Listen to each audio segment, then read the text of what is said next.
তোমরা দেখছো রবিবারের ব্লগ ভিডিও, রবিবারে প্রচুর ভিডিও করেছি আর সেইগুলোই এখন একটু করে এডিট করছি আর তোমাদের সাথে একটু একটু করে শেয়ার করছি।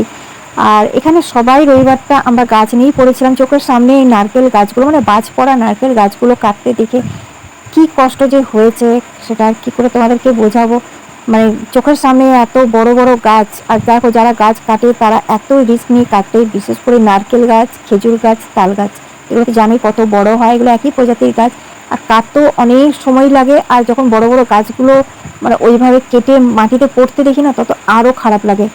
আর এই নারকেল গাছগুলো থেকে দেখো এই ডাবগুলো আর কি বস্তায় ভরা হয়েছে, এগুলো অনেক ছোট কচি ডাব, সেরকম জলও হয়নি, শ্বাসও হয়নি, এগুলো আরও বড় হতো, কিন্তু কী করবো, গাছে বাজ পড়লে যা হয়। দেখো এদিকে বাবু সেই গাছ নিয়ে পড়েছে, বাবুরাও কিন্তু খুব খারাপ লেগেছে গাছগুলো কাটতে দেখে।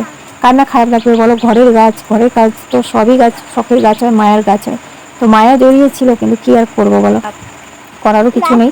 আর এত ছোট ছোট ডাব, এগুলো অনেক বড় হতো, কিন্তু উপায়ও নেই, বাজ পড়লে যা অবস্থা হয়। আর জায়গাটা পরিণতিও দেখো অনেকটা খারাপ হয়ে গেছে, সব পরিষ্কার করতে সময় লাগবে, আর এগুলো অনেক বড় হতো, কিন্তু কিছু করার নেই।